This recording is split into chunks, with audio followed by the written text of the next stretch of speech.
And it's really only been in the last couple of years that both food addiction and ultra processed foods have really gotten the attention. And I think it's well deserved. I think it's actually a really important topic because, like, if you just control your calories, for example, you don't necessarily cut out ultra processed foods, whereas actually it's very important to sort of reduce it to as low as possible.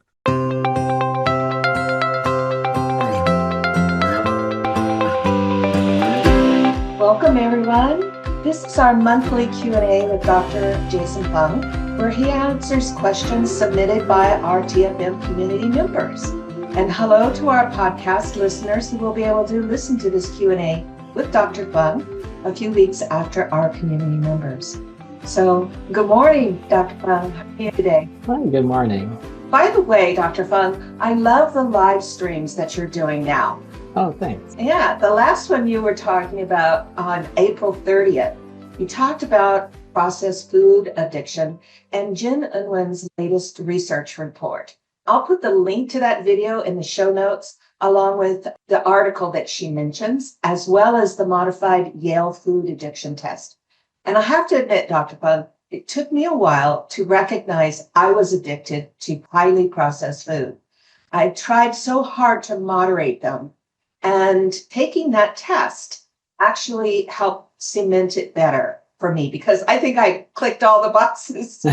Did you do a Medium article on that topic too? Not on that, although it should be coming up. So I'm doing some writing right now, so you'll see it on the Medium. And keep in mind that for the fasting method, you should be able to get a link. Because Medium, they used to be allow people to join for free and see all the things for free. So it's just a blogging site. So I was using it for many years. Then they changed it so it's only paid members could see it. But they do allow me to send out a friend link. So any of the fasting method participants can get that friend link for any of the blogs and stuff, and they could be able to access that article for free. So there is some stuff on food addiction and so on coming because I'm actually working on a new book, sort of a part two to the obesity code. So that's going to talk a little bit about some of this newer research about food addiction and ultra processed foods, which is actually, I think, very, very important because it's sort of a different dimension on things, something that we should be looking at. I mean, it's been in the periphery for a while. I mean, a lot of people talk about natural foods and so on. And of course, it's very topical these days with Robert Kennedy and so on. But for sure, it is a really important topic that should be getting more attention. And it's really only been in the last couple of years that both food addiction and ultra processed foods have really gotten the attention. And I think it's well deserved. I think it's actually a really important topic because, like, if you just control your calories, for example, you don't necessarily cut out ultra processed foods, whereas actually it's very important to sort of reduce it to as low as possible. Real food for me makes it so much easier to fast. And that tells you something right there, right? Yeah. And I was excited to hear that you're coming out with a new book. Do you know about when that will be? Was it going to be the Obesity Code Part 2 or what?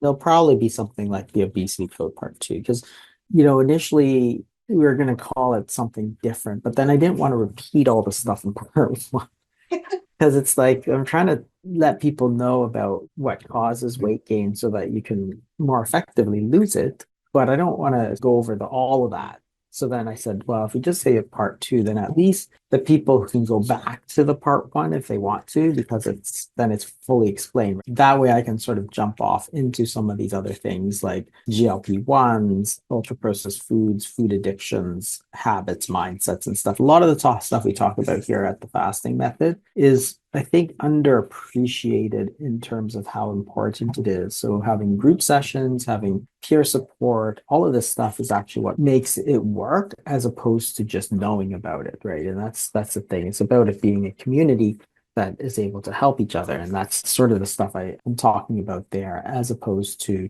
the first book. So it'll probably be something called part two. You have a ETA on that? Probably spring of 2026. So it's probably next year. Great. Good to know. Yeah, it takes a while from the first draft to the publication. So spring of 2026 is what they're saying. Great. Speaking of the Medium article, somebody asked a question about supplements, and you wrote a really good article on that.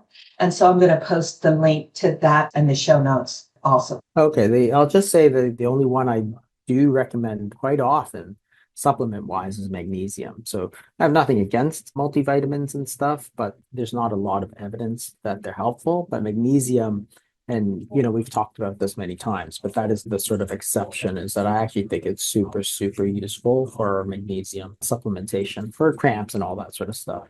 I just switched to Magteam because I usually take 3 different types of magnesium throughout the day.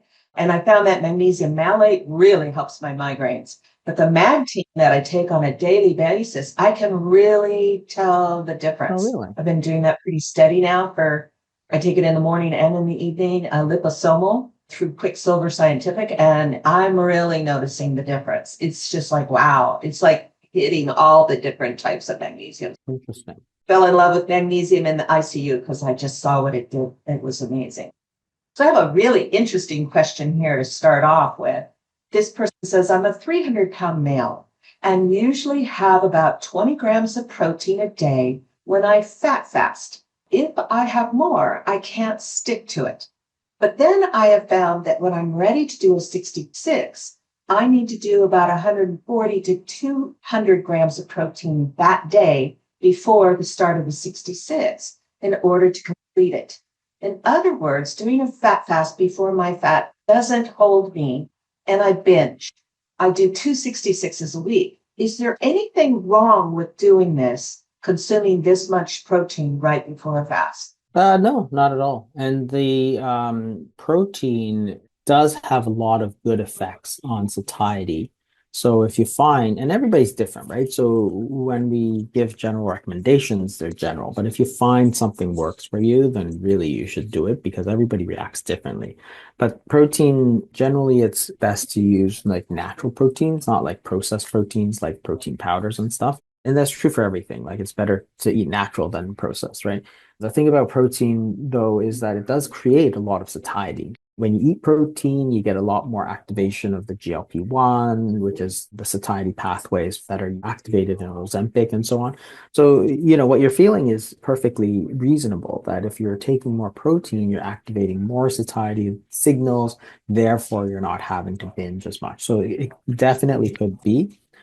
Some people do fine without and some people don't. But there's clearly a reason why that taking more protein can be very beneficial. And they find this also for a lot of people online. They eat a higher protein diet and they find it's better. And yeah, maybe not through calories as such, but mostly through sort of satiety. It just creates more satiety.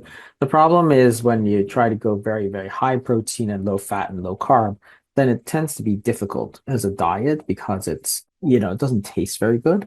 But if you find that it's very helpful, then go ahead because there's good science behind why it should work. It's my understanding too that you don't need to worry about your amount of protein when you're doing a fat fast because it's a fasting mimicking diet. So you're actually mimicking a fast. So you don't need to concentrate on I got to get this amount of protein in on this day that I'm fat fasting, correct? Yeah, I mean, for protein in general, most people are getting enough. So this idea that you have to hit a certain amount every day, that's just not how the human body works, right? So we take in food when it's available. So if you think about if you're a caveman or whatever, you might catch a deer and then you'll get a lot of protein, or you might get very little protein. So it's not that you have to have it every single day. Like if you need it, you can have more on the day that you're not fasting, for example. If you find this very beneficial, taking more just before the fast or so on, that's perfectly acceptable. But if you look at the sort of daily recommended allowance, it's 0.8 grams per kilogram per day, this was established in the 1940s. And really, people were completely healthy at that level. And most people are eating at least 50% more than that. And some people 70, 80% more than that. So I don't think people really need to worry about eating too little. In fact, if you look at worldwide, we're eating more protein really than we've ever eaten before because protein tends to be expensive. So meat has always been sort of expensive as vegetables. So that's why most traditional diets, when you go back 100 years, they're mostly based on vegetables like grains, rice, potatoes, that kind of thing, because it's a lot cheaper than or beef. But now, of course, with industrial farming and so on, the amount of protein that is being raised is much higher than before. So it's cheaper than ever. So that's why you see a lot more people like the amount of protein has been going up. So you don't have to really worry about it. People were healthy in the 70s, 60s, right? With the amount of protein they were eating, but it was very little. If you think about back then, a McDonald's hamburger was like that was your whole meal, right? That was all the proteins that you add for the whole meal. Like that's a tiny little burger. That's a tiny burger that like when you compare it to today's burgers, right? And a lot of people getting double burgers and quarter pounders and so yeah, I wouldn't be too worried about it. It's one of these things that I think most people are getting enough of, which is not to say that some people may do better getting more protein because of this satiety effect. So definitely if it works for you, then go for it. But if you don't like it or you don't need it, don't try and force yourself to take protein. Have you ever said, I know exactly what I need to do to lose weight? I just can't make myself do it. If so, you are not alone. But have you considered this? What if making yourself do it is exactly what you need to learn how to do? In my experience, not only as someone who has personally lost 80 pounds, but also as someone who coaches clients to lose weight, that's exactly the missing piece of the weight loss puzzle that is keeping people from reaching their weight loss goals. My name is Heather Schucker. I'm a coach with the fasting method. And if you would like me to teach you what I know about weight loss and how to stay consistent, you're in luck. This July 15th, I will be teaching a weight loss workshop, a 3-day workshop. I'm going to be covering the principles, the pitfalls, and the protocols necessary for sustainable weight loss. I hope to see you there. What is the best way to do an extended fast when someone has a history of gout? Yeah, that's the one thing that can be a problem. So mostly you have to make sure the gout is well controlled. So there's a drug called allopurinol, which you take to prevent gout from happening, because that's the one thing that can go up. Almost everything else goes down in a longer fast. So sugars go down, cholesterol tends to go down. All of it tends to go down except for uric acid. And it's probably because you're reclaiming some of it from the urine. And so there's sometimes it goes up and sometimes you get a flare. Sometimes it's the shifts of water that cause this, but there's not much you can do if you have gout. And not all gout is related to metabolic syndrome. So you just have to make sure it's well controlled. You may need to take medication. If you're not on medication, then the only thing to do is stay well hydrated, but that may or may not work. A little bit of lime, a little squeeze of lime in that water, and probably doing a low purine diet and avoiding alcohol on your refeeding days would be important. You alert to those flares and I would gradually build your fasting muscle, but that's everybody, right?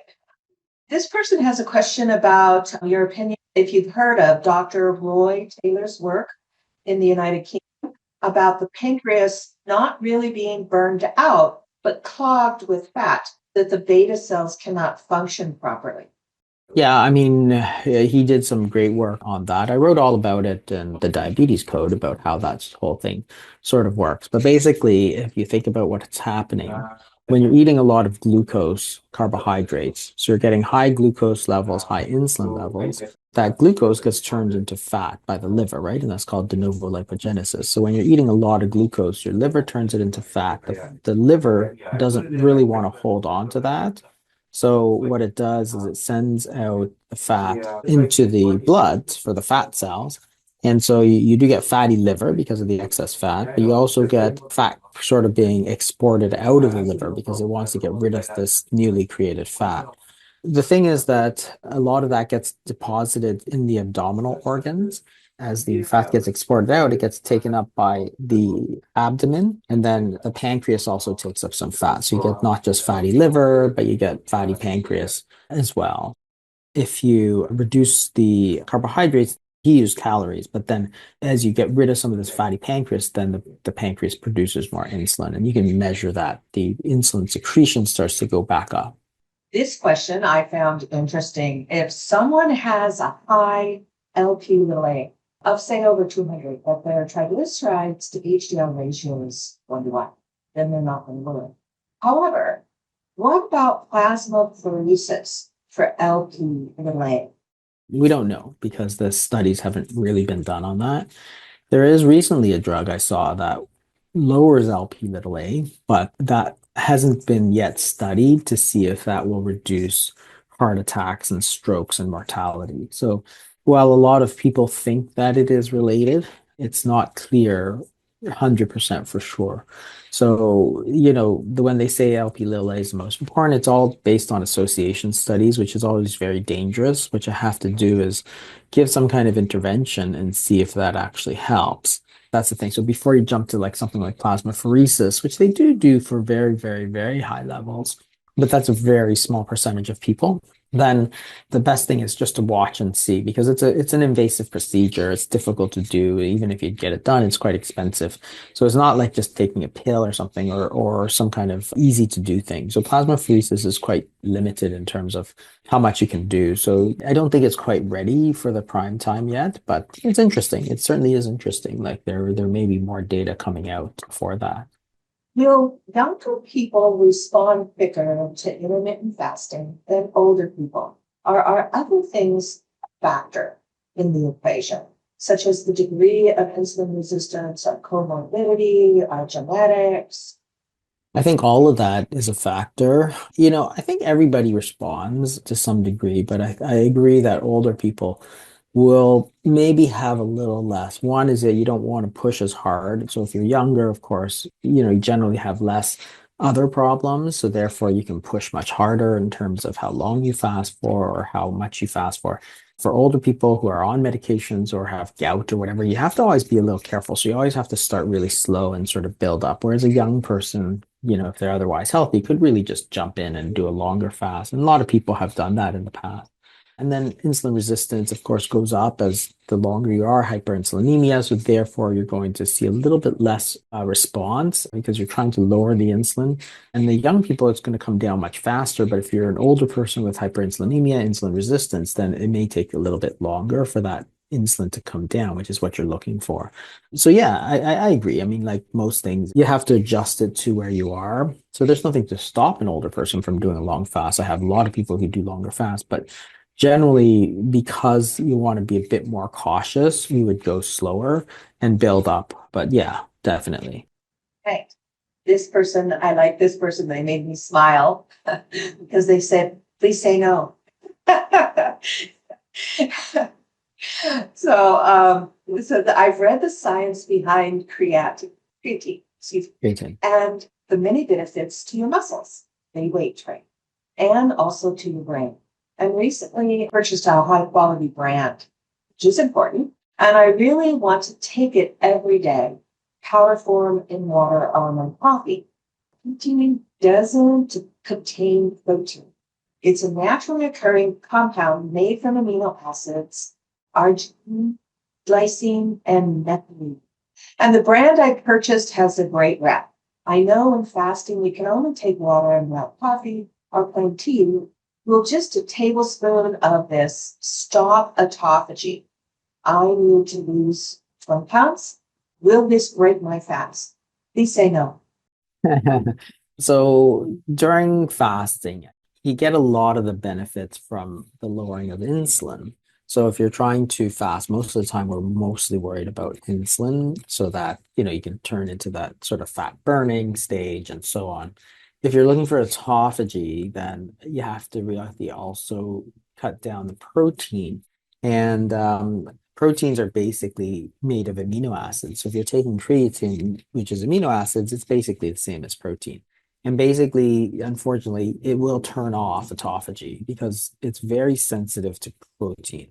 So during a fast, the classic water-only fast has nothing, but you can take a little bit, and most of the time it's going to have great benefits. So a lot of the studies, so the 5-2 diet, which was Dr. Mosley's diet, which is 5 days of regular eating and 2 days of 500 calories a day. So it wasn't necessarily fasting, but it still had great benefits. And then the fasting mimicking diet, which also is a 5 days every month. But again, you're not fully fasting. You're still taking some stuff that they provide you. So it's not a full fast. Again, the studies show you have great benefits. So even if you take a little bit during that, you're going to have great benefits. So if you're not worried about autophagy, if you're just thinking about overall benefits of fast, even if you take the creatine, you'll get most of the benefits of the fast. However, for autophagy, if that's specifically what you want, then yes, you have to avoid the proteins because that's what turns off the autophagy. This was an interesting question. If I'm adding MCT oil in the morning to my coffee, and that goes, MCT goes straight to the liver, it's not bypassed through the lymph like other oil is.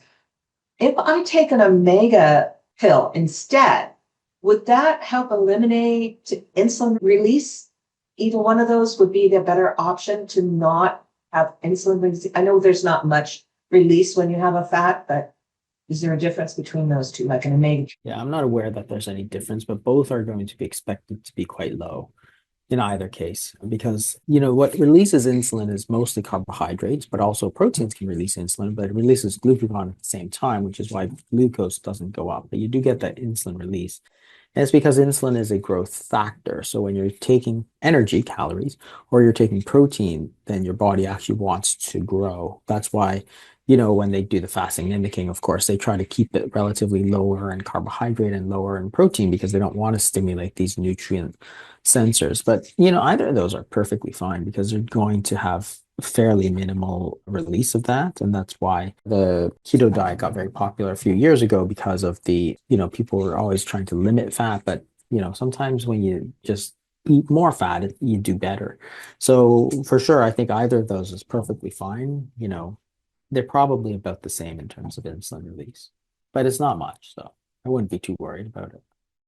Okay, TFM's book club is currently reading Dr. Christopher Palmer's Brain Energy book. Great book, amazing.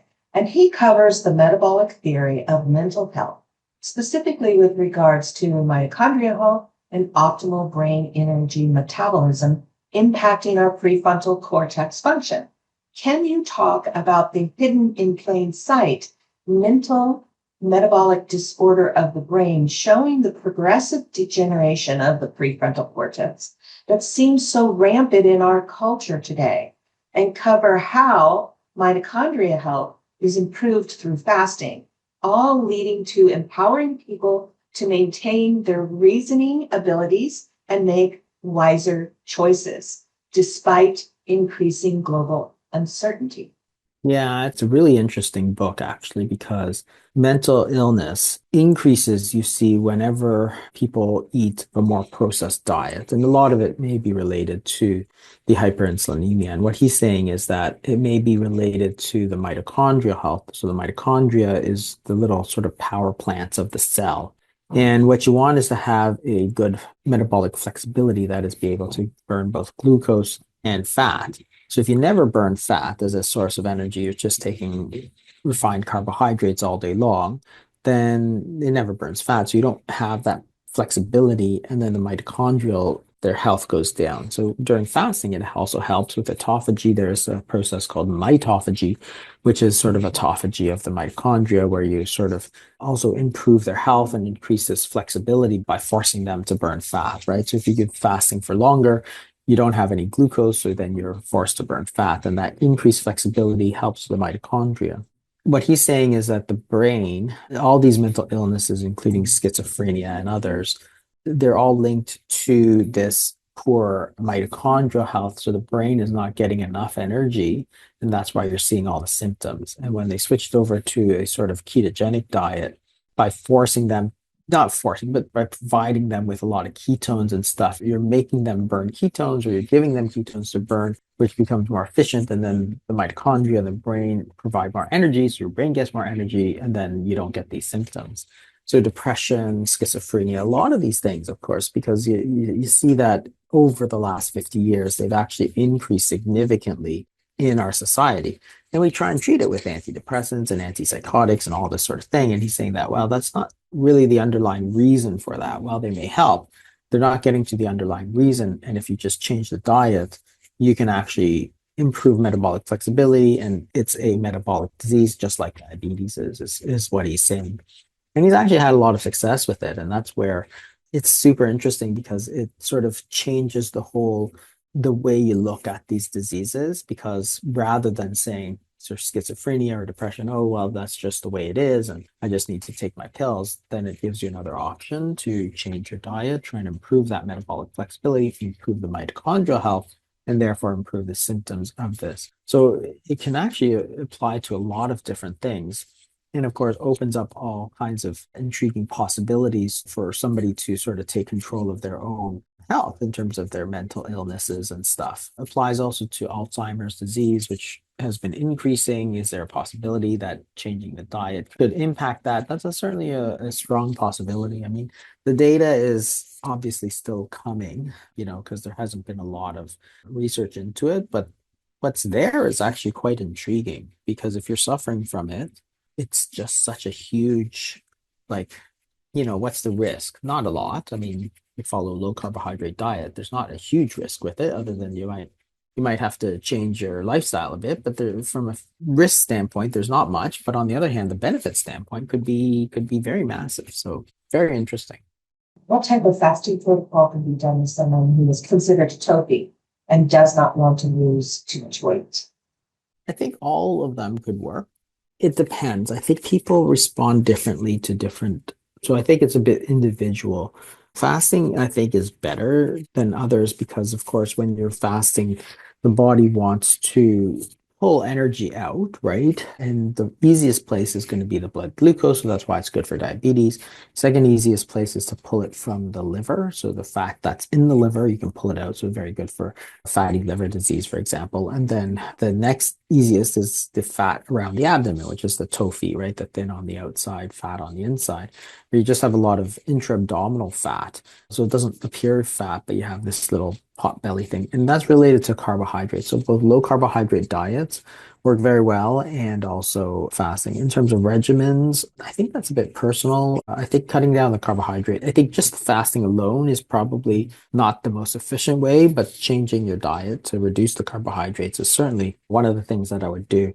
Some people do better with the longer fasts with that, or these sort of modified fasts where you're doing a longer fast, but not a full fast. You can do, for example, a 5-day fast with a little bit of low carbohydrate, something just to take a little bit of the stress off. So if you don't want to lose that much weight, then you can do this fast, but maybe take a little bit of vegetables or take a little bit of something in between just so that you're not losing so much weight. So a modified fast may do very well. That's a bit personal in terms of how you want to do it. I mean, you don't have to do a long fast if you don't want to. I think a low carbohydrate diet will still work very well for that. Somebody also asked about spices during the fast, which are fine. We have a quick guide on fasting aids and spices are included. There's some conflicting research on how keto and fasting affect T3 levels. So for individuals with low T3 production, do you recommend a specific keto or fasting approach? And are there any important considerations? I think it's a little inconsistent. So what we do see is some people who have low thyroid, sometimes they actually do better with fasting and so on. And that might be related to the anti-inflammatory sort of, there's a lot of inflammation in the body, which can cause this Hashimoto's. With some of the fasting, you can, especially the longer fasting, it seems to have beneficial effects on the inflammation. And by decreasing it, sometimes people find that their thyroid gets better. Other than that, I don't have a specific, there's not a lot of data on fasting and thyroid levels, but we've noticed it sort of anecdotally as some people's hypothyroidism or low thyroid does get better so that they actually don't need to take quite as much. But, it doesn't affect it directly. Some people do get a little bit lower thyroid production if they do a lot of long fasts. So you might want to stick to sort of shorter ones if that becomes a problem for you. But yeah, there's not that much data on that. Thank you so much, Dr. Fung. I will see you next month then. All right? Okay. Thank you. Take care. Bye.